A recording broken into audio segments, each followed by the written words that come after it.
The Racing Pod on Off the Ball with William Hill. Best odds guaranteed on all Irish and UK racing. 18 plus. See gamblingcare.ie. Welcome to episode 23 of The Racing Pod on Off the Ball with John Duggan and Johnny Ward. Remember, we're here every week with analysis, race previews, tips, stories, interviews and the crack. The first half of the pod each week is free to air. The second part is exclusively for members. So be sure to sign up by going to offtheball.com/join. And for members this week, we have an exclusive preview, Racing Pod style, of the next week's National Hunt Festival at Punchestown. So subscribe now for all the juicy info and previews. Willie Mullins on the title. Johnny Ward, how are you today? It's going to be a big day at Sandown on Saturday and a coronation for Willie Mullins, the first Irish trainer to have a UK title in 70 years. Great stuff. It is. It's really amazing stuff. I hope he would win the the manager of the year this year, JD. I don't know if people in sport appreciate the achievement. People almost expected from Willie Mullins that he's going to win all these races, but to, run away with the Irish title and then, likely win the British one as well this is on the back of a season which he really wasn't trying to win the title per se. I don't think it was anything like a priority, but once he had such a good Cheltenham, all of a sudden he starts to realise the battle between Dan Skelton and Paul Nicholls was one that he actually might be able to win.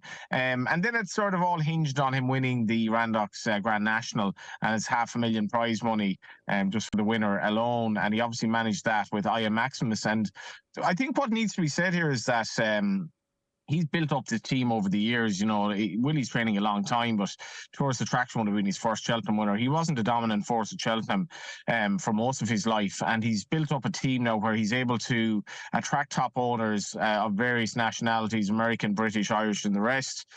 He's also able to delegate in terms of the yard. He's really good staff on the ground and really good riders as well. Even when Paul Townend isn't around, he has very good riders. He just has a really good team. Obviously his gallops as well, JD. You've been at the gallops. He's really deep gallops to get the horses fit.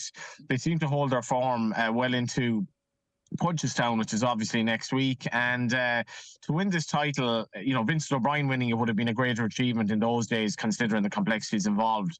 But for Willie to do it now and probably targeted again next year is really significant. Champion hurdle win with State Man, Gold Cup and Galopin des Champs, both the Cheltenham Grand National, as you say, I Am Maximus, and Scottish Grand National last week with your tip McDermott. Johnny, take a bow, McDermott. Yeah, did the job in a gritty fashion. We were watching it on the show actually. And I think I said at the time I thought he'd actually been beaten. He was sent off a huge price. He was a horse that was quite unexposed.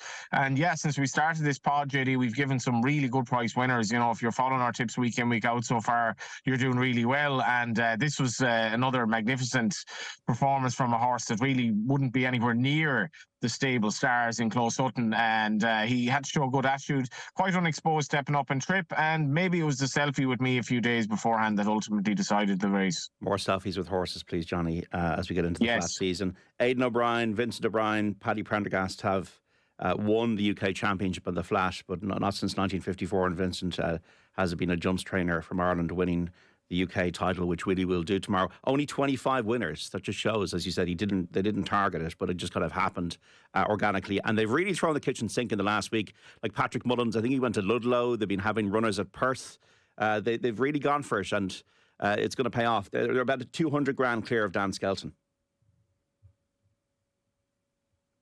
Yeah, Gavin Cromwell has kind of targeted Britain this year in terms of, I think, deliberately deciding that if you want a race plan and it costs maybe $1,000 per horse, but less if you bring over a few, that to go to Britain can pay off. We also have an issue, JD, and I think the narrative has been a little bit revised now over the last year or so, where Irish prize money relative to Britain really isn't that great. And in certain instances, Lee Morissette had an article in the Race of Post about this recently. In certain instances, the British prize money is actually a good bit better.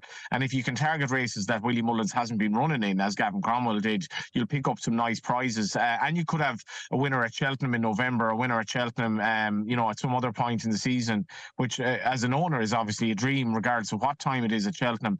So Willie has now come in, and with all his winners at Cheltenham and his utter dominance there, 9 winners, years. He's given it a good go, and Patrick spoke as well, his son, about how it's really kind of been a very lively thing for the yard, that it's added a lot of life to the yard. Not that it would have needed much life added to the yard, but just the fact that they've gone to these kind of obscure enough tracks with 1 to 7 shots, daddy long legs, and also, JD, I'm on the way to Downpatrick. I'm stopped here in Rathfarland, and Paul Townend is going to Downpatrick for one ride on a horse, Surf Club, who would absolutely not be running at Downpatrick 4 days after winning the chase, only for Paul is going for the title. So we have this aspect of it where Paul is going to Downpatrick for one ride and is trailing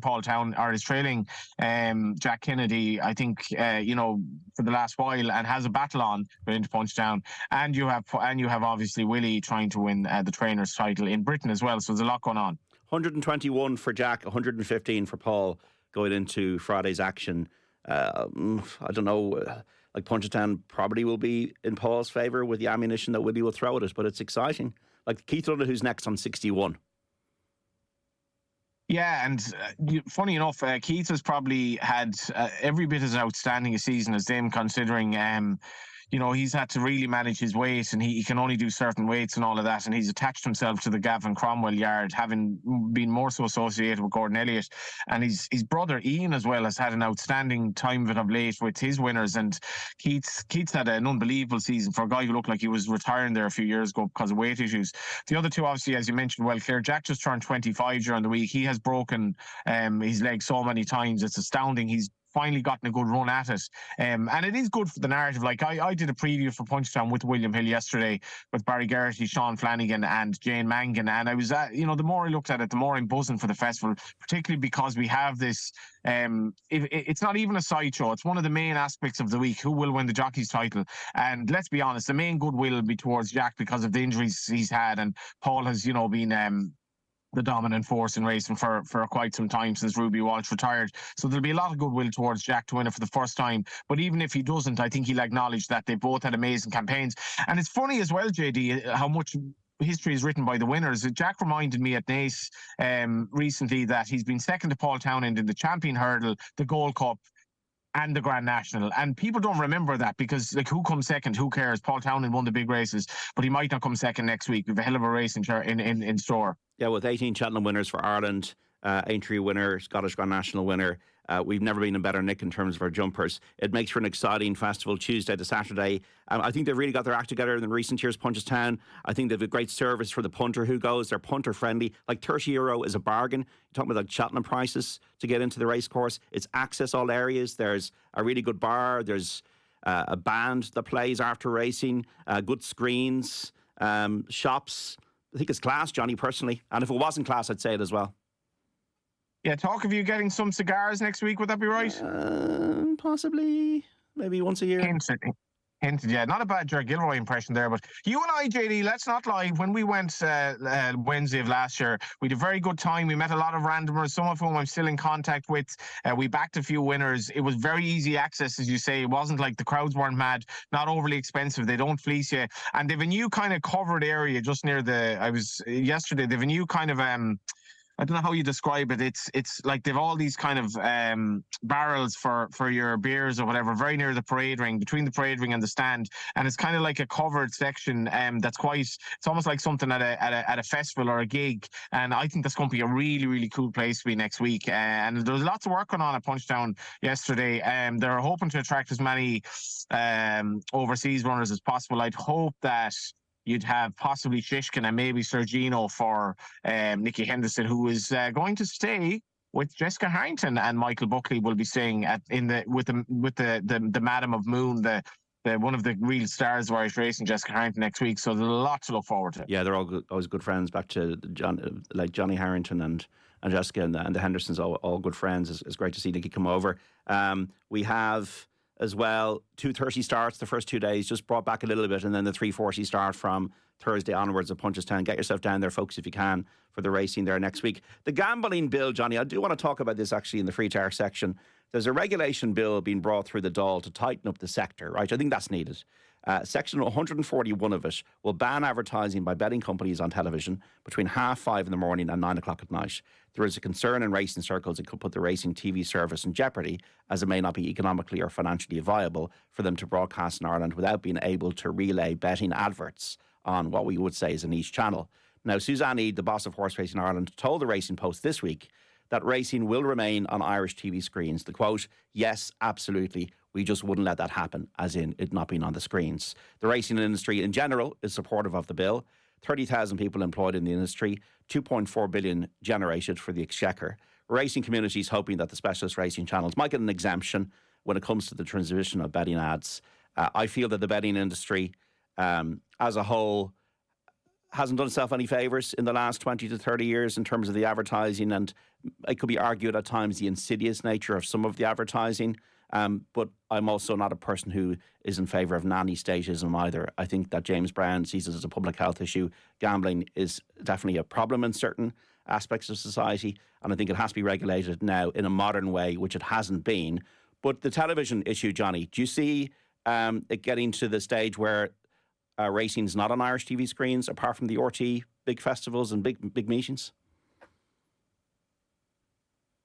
I suppose firstly, like I do bits for Racing TV. I'm on the way to St. Patrick to work for Racing TV now. So there is obviously a conflict of interest in me talking about this, but it doesn't actually colour my judgment at all, to be honest. And I do the odd bit of nixers for gambling companies as well. And as you say, JD, gambling companies down the years have behaved in a really bad way in terms of some of the practices that they got away with. But things have changed. Things have massively changed. And now it's gotten to the stage where the funding of racing itself is under serious jeopardy, not because of the government putting money into racing, but because of the money coming from gambling itself is really being reduced by affordability checks and a lot of draconian measures for me that are basically an imposition on personal freedoms and all of that. And to be fair to the bookmakers, and I found this personally, it's really, really hard as the years have gone on. The bookmakers have taken measures in terms of affordability checks and restricting gamblers from behaving in a responsible manner. They really have done this, and you could say maybe it's not for the goodness of the health of everyone. It's because there are big fines out there if you infringe. But this is happening, and gambling is way, way safer than when I got involved, say, 20 years ago. Way, way safer now. The issue with the gambling regulation bill, this proposed ban on gambling advertising during the day, but not at night, we'll say at halftime during a football game, for me is just a complete nonsense. Suzanne Eade said that they wouldn't let it happen. So, look, wherever the money's got to come from, it's got to come from somewhere to keep the Irish racing on TV screens outside of the very big meetings that would be on terrestrial television. OK, the big race tomorrow is the Grade 1 Celebration Chase of Sandown. Is this between El Fabiolo and John Bon, Johnny? Because I can't really see either of them losing. Like, I can't see a third horse winning this, effectively, is what I'm saying. Yeah, well, I'm always wary saying that. I remember being at the Curragh one day for the Racing Post, and I said I'd narrowed this race down to four horses who could win it, and it was hard to see anything else win it. None of the four finished placed. And after that, I said I'm never going to be that dogmatic about a race again, even if it's a 1 to 1,000 shot. So John Bon and El Fabiolo. John Bon, he is a little bit hit and miss for a horse of his ability. He's obviously an extremely expensive horse who came good and be conflated at Aintree. I'd love to see these horses at Punchestown, to be honest. For the William Hill sponsored race, but it's obviously key to or Willie thought it would be key to winning the title. El Fabiolo, I'd be a little bit worried about El Fabiolo tomorrow, JD, because it was clear the way Willie spoke at the yard visit last week that the horse wasn't really right when he came back initially from Cheltenham, and you could say it was a mistake. And I thought Paul Townend really behaved in a welfare situation. 10 out of 10 for Paul Townend, pulled the horse up. For me, that's a slight concern, just the fact that he wasn't right and needed a little bit of recuperation time after Cheltenham. So horses at this stage of the season, there's always a little bit of a risk backing an odds-on shot. So I'd be almost inclined to back John Bon at the prices. I think if he can, Nicky Henderson said at Cheltenham last year, and John Bon wasn't quite right when he was hammered by El Fabiolo. Other than that, he's been the best 2-mile chaser in Britain anyway, and one of them is 9-4 and the other one is 4-6. So I'd be tentatively with John Bon. But what a race we have as well. It's Cheltenham's over, Aintree's over, Punchestown is to come, but John Bon versus El Fabiolo, this is going to be an absolute cracker. Just at the prices, Paul Townend heading over to Sandown, just at the prices, I'd be with John Bon. Yeah, and they've met before, as you said. They met in a hurdle race at Aintree, which John Bon won a few years ago, and then El Fabiolo beat him in the Arkle Chase at Cheltenham last year. The rest of them I can't really see. I know what your thinking is, but Boosh Hill, Editor Jijish, Edward Stone, Elixir de Nuts, Nubin Negro, I'd be surprised to see any of them win. I don't really have a strong view. I think if El Fabiolo's jumping's better, I think he wins, but that's the question mark. Remember, I was asked in the Irish field, is there anything that could beat El Fabiolo in the champion chase? And I just said 2 words in the article, his jumping. And this is jumps racing. So that's the celebration chase. The one that I used to call the Whitbread, the Gold Cup. It's now the Bet365 Gold Cup at Sandown, 3:35 on Saturday. A load of runners in this, Johnny. Manella Cocooner was third in the Irish National. Am I right? A lot of money for that for Rachel Blackmore. Kitty's Light, who's won the race before, is the favourite. Have you kind of narrowed this down to a handful? It's tough, and in the sense that I'm not mad in these kind of top handicap chases, because I generally feel horses don't have much in hand, and this is a race in which a lot of these horses are pretty much handicapped to the hilt or thereabouts. I mean, when you see Am I Right and Lamilos second and third favourite, you could certainly pick holes in them. But I do like Kitty's Light here for Christian Williams, JD, and Jack Tudor in the place on this gelding, who is by Nathaniel, no less, and he's an 8-year-old by Nathaniel, which makes me feel old because it feels like Nathaniel was only around the other day. But ran in the National behind I Am Maximus, and I thought that was an incredibly good run, really, for a horse that was, the best of the English on the day. He's been running actually on quite testing ground at times, but he's a pound lower here, and I feel this test is kind of perfect for him. He's had 2 weeks to recover from Aintree. Nick Rocket is a really intriguing runner under Paul Townend. Small bit disappointing maybe at Fairyhouse. His jumping was a bit hit and miss. This is a different jumping test, and that run behind American Mike, he still has lots of potential, this horse, and he's one of the few that could have a bit in hand. Manella Cocooner, his stablemate, Danny Mullins, often the go-to man in these races. Rock solid run in the same race at 20-1. I thought that was better from him. Obviously reverse form with American Mike, with his stablemate Nick Rocket from that run behind American Mike. And it's gonna be a really intriguing race in terms of the Irish charge, and Willie having others in it as well. But yeah, Christian Williams, people remember him riding in his riding days, Welsh guy with a proper Welsh accent and a good promising young trainer, and Kitty's Like course and distance winner into the bargain. Am I right? Only 11 runs on the clock, 8 years of age now, off 11 stone, wants good ground, I feel, and should be the head of the handicapper. But this horse, he was favourite for the Irish Grand National last year. There's always money for him. He's been backed again. He's now a second favourite. He must be a great horse in the gallops, this, am I right? Yeah, it's probably slightly on connections as well, but you're right, JD. Like, since his novice days, he's been very well touted in these handicaps. And to be fair, the run behind Meeting of the Waters was solid, and that was a race. You'd proper. I suppose that was a probably better race than this, and you proper horses who are good kind of handicap types. Real Steel was third, Panda Boy second, Meeting of the Waters won it. That is really solid form. One thing I would say in his favour, for all that you may say he's obviously shown on the gallops, Henry de Bromhead's horses are in incredible form. He 3 winners across the 2 cards during the week, Tipperary and Gorn. Had more winners since, and he's gone into Punchestown in splendid form. So that's a major boost, and it'd be nice on the Saturday before Punchestown race shown on British TV for Rachel to have the winner of the big one. I don't think Flash to Zane is going to get in as the first reserve or second reserve, but if it does get in, he's 100-1 shot, and I don't think he's 100-1 shot. He's very interesting for me. Liz Doyle, he was third in the Scottish National last season with 300-5 behind him. He's in and out, but if he gets into the race, folks, don't forget Flash to Zane at 100-1. The one I'm going to go for, though, Johnny, is Manella Cocooner. Now, he's got a lot of weight under Danny Mullins, but that wasn't a welter burden that really hampered his chance in the Irish Grand National when he was third, not far behind Intense Raffles. I think the ground will suit him. He was a grade 1 hurdle horse as a novice, and I think that Danny Mullins might get a tune out of him. I think with Manella Cocooner, you know that he stays, and at 8-1, I think he's a good each-way bet. Yeah, he is solid. He was a horse that was really, really promising as a novice herder, and that handicap experience is vital here. A definite chance, and it probably was a tricky one for Paul to pick between the pair.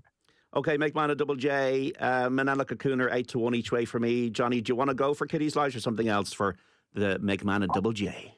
I'll go for Kitty's Light. We've had a bit of success in terms of putting up a couple of horses in the same race of late, notably last week, JD, where you had a nice price winner as well. So I'll go with Kitty's Light in this. Might get a bit of 4-1 with William Hill tomorrow. Okay, this is the Racing Pod on Off the Ball. If you're listening to the free version of the podcast, we're leaving you here. But if you're looking for more, including our look ahead now to Punchestown next week, Go to offtheball.com/join to subscribe and get the full podcast every Friday with all of our racing tips, insights and stories from the week's action.